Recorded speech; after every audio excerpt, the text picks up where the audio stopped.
Pai, do Filho e do Espírito Santo. Amém. Senhor nosso, nós, vossos belíssimos servos, queremos entrar para ver vossos tesouros. Agrade-vos nos introduzir para que nestas palavras e santa lição tanto vos amemos quanto vos conheçamos, porque não queremos vos conhecer, senão para vos amar, Senhor nosso Deus e Criador. São José Maria Escrivá e São Francisco de Assis, rogai por nós. Em nome do Pai, do Filho e do Espírito Santo. Amém. Salve Maria Santíssima, queridos irmãos do Santificai-vos Mais. Hoje vamos começar a nossa segunda aula do nosso curso de Sacramentos e Vida Ascética e Mística. Na última aula falamos sobre o batismo e hoje vamos dar continuidade numa linguagem mais mística. A obra que vamos usar para orientar essa aula é essa aqui, do Adolfo Tanqueray, chamada Compêndio de Teologia Ascética e Mística. Bom, primeiro ponto para a gente entender a nossa aula é compreender o valor de um sacramento. Há um erro muito comum que acontece hoje em dia, sobremaneira no meio secular, de acreditar que o sacramento ele serve como um ponto final para uma rotina, para uma rota, para um caminho. É como se o sacramento fosse apenas a compensação de uma busca, quando na verdade é o contrário. O sacramento ele é apenas o início de uma nova etapa. O sacramento é o início de um novo ciclo. Se você parar para observar, por exemplo, na vida matrimonial, o matrimônio ele apenas marca, o sacramento do matrimônio apenas marca o início da vocação matrimonial. O mesmo acontece com o sacramento da ordem.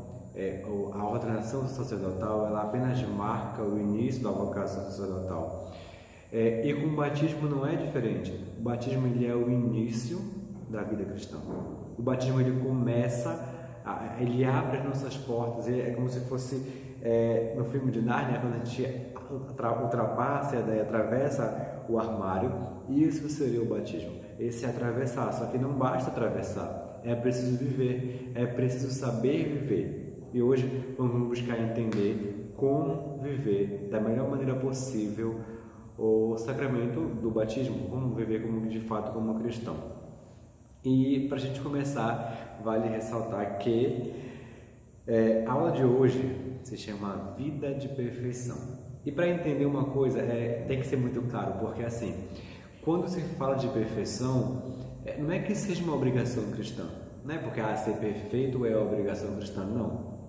Todos somos obrigados a ser perfeitos naquilo que nós somos. Se somos pais de família, devemos ser os melhores pais. Se somos professores, devemos ser os melhores professores. Se somos médicos, devemos ser os melhores médicos. Não porque queremos ser o melhor para encher o nosso ego, porque ser o melhor é o mínimo que nós podemos oferecer para o outro. Ser melhor é a menor resposta que eu posso dar para a minha vocação. E a vida de perfeição cristã é essa menor resposta que eu posso dar enquanto cristão para Deus. Tá bom? Então, ponham isso sempre em mente, tá? Que a vida de perfeição é a menor resposta que eu posso dar para Deus enquanto cristão, enquanto batizado. Mas vamos entender o que é a perfeição. Só que, para seguir o roteiro que eu passei para vocês no caderno de estudos, vamos primeiro ver o que não é a perfeição. Então, depois que nós vemos o que não é perfeição, vamos de fato entender e aprofundar o que é a perfeição. Em primeiro lugar, vamos pensar em alguns grupos de pessoas que definem o que seria essa perfeição. Para os incrédulos, a perfeição não existe. A perfeição é uma utopia, uma mentira que os cristãos inventaram, que na verdade não existe, é impossível isso acontecer. Isso segundo os incrédulos. Os mundanos, eles acreditam que a perfeição é uma espécie de máscara que os cristãos usam para esconder os seus pecados, as suas vaidades, as suas misérias, as suas mazelas. Bem verdade que há casos em que muitas pessoas se escondem por detrás de uma devoção. Mas eu não posso dizer que a devoção de alguém ela é ou não perfeita, é ou não falsa. Tá? Isso aqui é um pensamento mudando. No entanto, eu preciso também ter cautela para que a minha vida não seja uma vida de falsidade. Se o outro vive, não importa. O que importa é que eu seja de fato autêntico, que a minha vida de devoção seja uma vida autêntica. E esses mudanos também acreditam que a vida de devoção, a busca pela perfeição, é coisa de mulher, é coisa de criança e não coisa de homem. Só que engana-se, porque a busca pela perfeição ela é sacrificante. E o sacrifício não requer somente de homens, mas requer sobremaneira de homens, mas também de crianças e de mulheres. Portanto, isso é um equívoco terrível que cometem. Só que aí tem um outro grupo de pessoas que resolvem denominar a perfeição ao bel prazer. E nós corremos o sério risco de estar encaixados nesse quadro de pessoas que são os falsos devotos. Os devotos talvez seja essa expressão. Tanqueray diz que são devotos. Falsos devotos já é uma palavra minha. Primeiro, os devotos precisam entender que a perfeição não consiste em devoções. Ser perfeito não é viver praticando diversos atos de devoção, orações, seguidas de orações. Isso não é perfeição. Isso não é perfeição. Deve-se entender que devoção é uma coisa e perfeição é outra coisa. Tá? E depois também a questão dos jejuns e das austeridades. As pessoas cometem muitos jejuns e muitas austeridades. E aí, porque ficam cansados, o corpo naturalmente fica cansado de jejum e austeridade. E porque eles estão cansados, acreditam que estão livres desimpedidos de realizar outras obras de caridade, por exemplo. E aí há um grande equívoco que muitas pessoas cometem, e isso é um erro gravíssimo, de negligenciar os deveres de Estado por causa de uma vida de oração. Há casos em que pessoas, talvez, isso que eu já escutei bastante, mas pais e mães de família que deixam de cuidar da casa, deixam de limpar a casa, de cuidar dos filhos porque precisam rezar o texto ou precisam fazer a liturgia das horas. E também há casos de seminaristas religiosos e religiosas que não cumprem os deveres do convento, do seminário, da casa de formação, para usar uma desculpa de que estão rezando. No entanto, isso é um erro gravíssimo, porque os deveres de Estado devem estar em primeiro lugar, porque também são ações obrigatórias nas quais nós devemos cumprir para dar uma resposta positiva e necessária para o nosso chamado vocacional.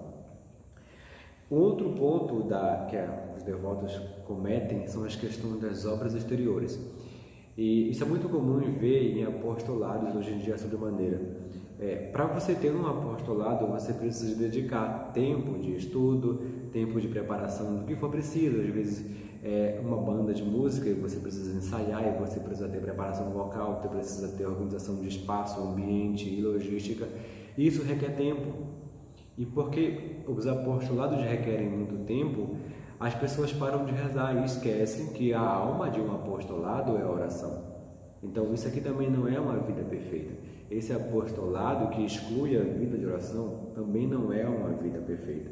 Tampouco as leituras espirituais, que a gente pode pegar em vários livros, história de santos e santas que tiveram vidas místicas, e aí muitas pessoas pegam esses exemplos espirituais e tomam como meta principal, como se eles, enquanto não alcançarem aquele objetivo, jamais serão perfeitos.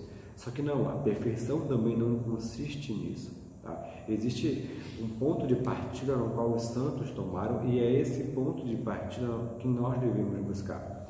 A devoção para com os santos é imitá-los, portanto, buscar fazer aquilo que eles fizeram. Então, há uma raiz, há um centro, há algo da qual que é essencial para a vida deles, e com certeza eles alcançaram essa vida de perfeição do modo que nós vamos ver hoje. Como é que consiste essa perfeição? Vale entender que ser perfeito é aquilo que se alcança o seu fim. Tudo que é perfeito é porque alcançou o seu fim. E nós, na vida cristã, não temos como alcançar de imediato esse fim, porque só alcançaremos o fim de ser cristão após a nossa morte, após a nossa Páscoa. Só que nós sabemos que o nosso fim é Deus. Então, como que eu vou alcançar o meu fim? Como eu vou chegar até Deus? E aí nós vamos entender que eu chego até Deus através da prática das virtudes. E aí vamos entender o que são as virtudes. O que são as virtudes, segundo o Catecismo da Igreja Católica, segundo, para ficar bem mais claro para vocês, eu passei o Catecismo Maior de São Pio X, e lá diz que as virtudes são um impulso para reconhecer o que é bom e agir de acordo com a bondade. Isso são virtudes, isso é a virtude, esse é o conceito de virtude segundo o Catecismo de São Pio X. Só que as virtudes são separadas em virtudes morais, que alguns chamam de virtudes cardeais, e também virtudes teologais. As virtudes morais são 4. Seriam, portanto, a temperança, a justiça, a fortaleza e a prudência. Na prudência, nós costumamos dirigir os nossos atos, as nossas ações para os seus devidos fins. Na justiça, essa é a resposta do Catecismo Maior de São Pio X, que diz o seguinte: ser justo é dar ao outro aquilo que lhe pertence. Dar ao outro aquilo que lhe pertence. Essa aqui é uma explicação, uma justificativa, um conceito apresentado pelo Catecismo Maior de São Pio X. São Pio X. Alguns teólogos vão dizer para a gente que justiça é fazer a vontade de Deus, mas nós estamos usando aqui como base para essa aula de hoje o Catecismo Maior de São Pio X, e é uma linguagem também filosófica, só que não tem como aprofundar porque é muito abrangente, aí também talvez não coubesse uma explicação, aqui não é necessário usar essa linguagem filosófica, mas tomemos essa explicação do Catecismo que eu disse para vocês. Depois, a temperança. A temperança é refrear os nossos desejos desordenados. E quando se fala em desejo desordenado, não se pensa apenas em desejos sensuais, mas também qualquer outro desejo que cause, como é que eu posso dizer? Qual é a palavra correta? Que instigue os nossos sentidos. Às vezes pelo paladar, com bons sabores, às vezes pelo olfato, com bons odores, e até mesmo pela audição, com uma boa música. E às vezes são coisas que atraem os nossos sentidos, mas não nos levam para uma ascese espiritual. Isso é preciso tomar cuidado com relação a isso também. Portanto, a temperança, ela faz refrear os nossos desejos desordenados. E a fortaleza, ela vai nos dar coragem para viver uma vida cristã, porque nós sabemos que a vida cristã não é fácil. Para isso serve a virtude da fortaleza. Depois, as virtudes teologais.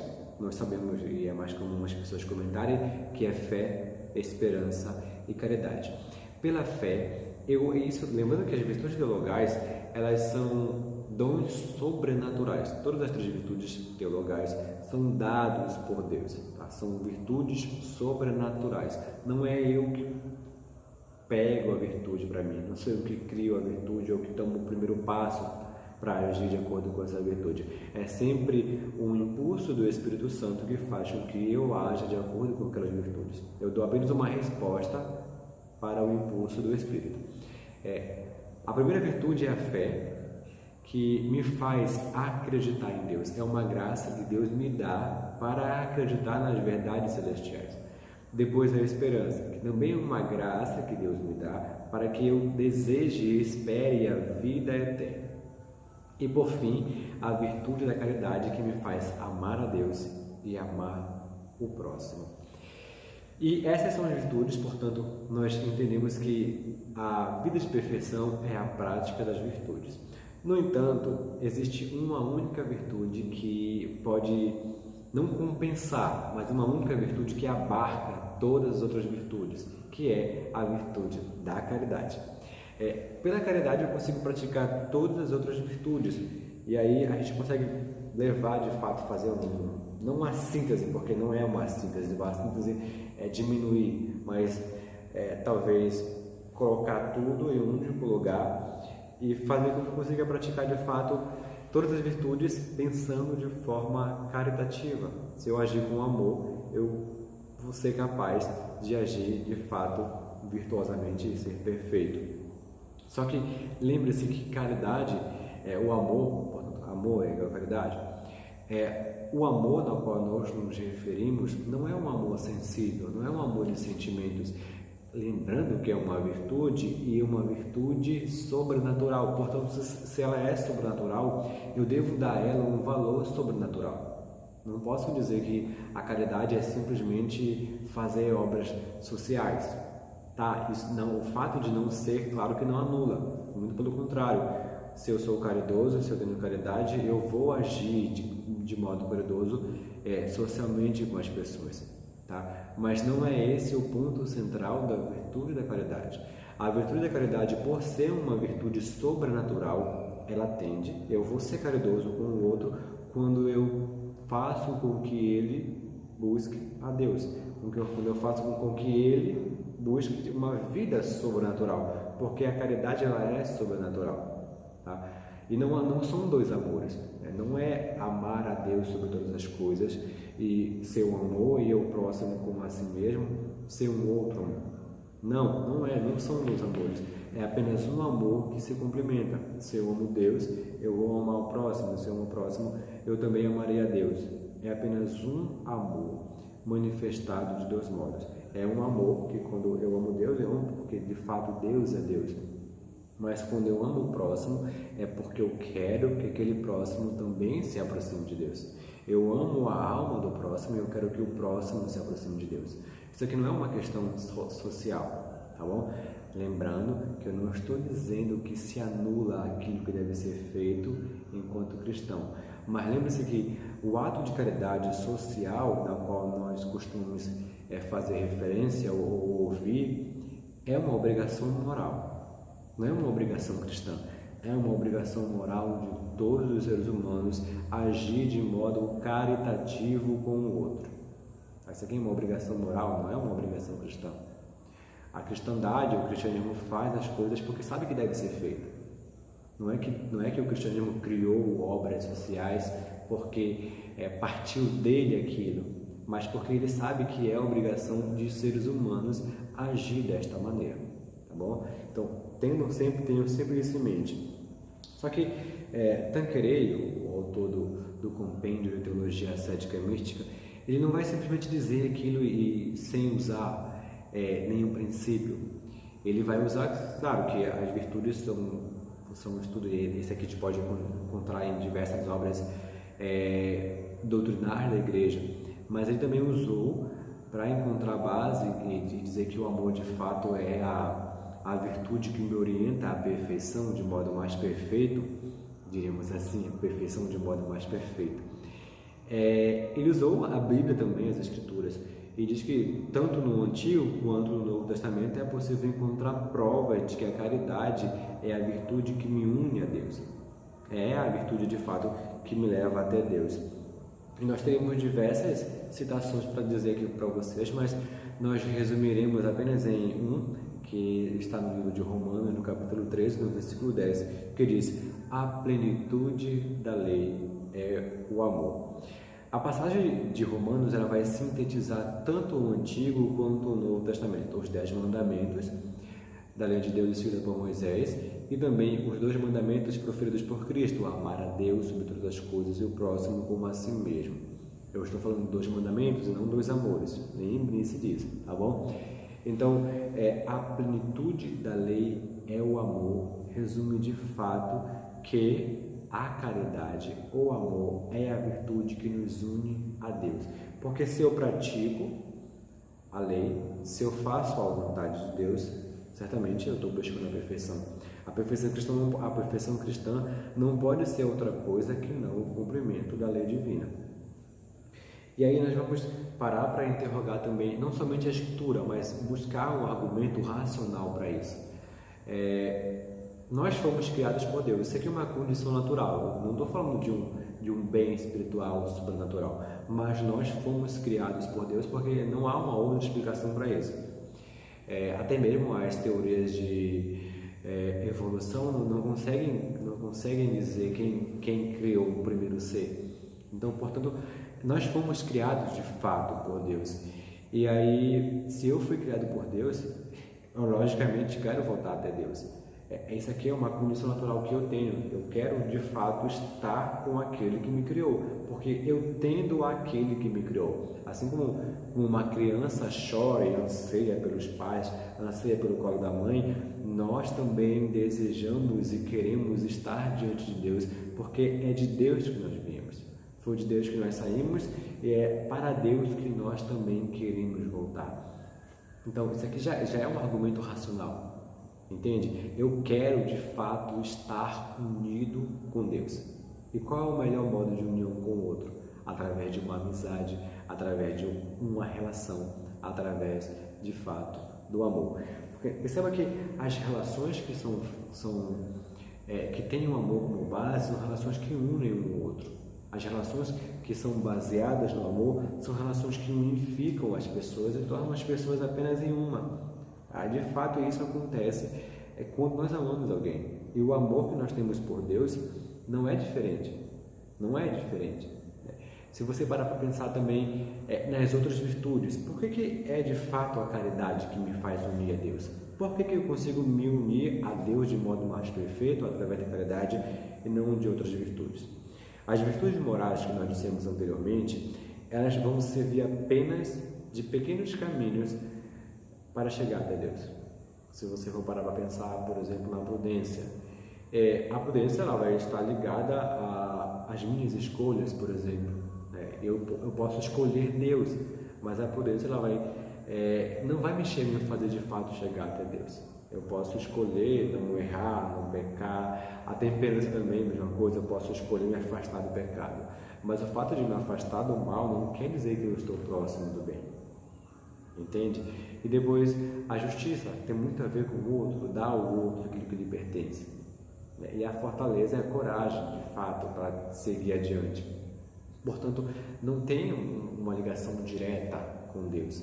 Tem uma ligação muito próxima com o outro, mas com Deus não totalmente, porque são virtudes morais, são virtudes cardeais. Depois, as virtudes teologais. Eu sei que vocês lembram, porque é uma passagem bastante comum, que quando São Paulo vai dizer para a gente no capítulo 13 do livro de Coríntios, permanecem essas três coisas: a fé, a esperança e a caridade. Porém, a maior delas é a caridade, a maior delas é o amor. Só para explicar para vocês o que é interessante, porque eu lembro que eu falei para vocês que a fé é aquilo que me faz acreditar. A esperança é aquilo que me faz de fato esperar, desejar a vida eterna. E o amor me faz de fato estar unido.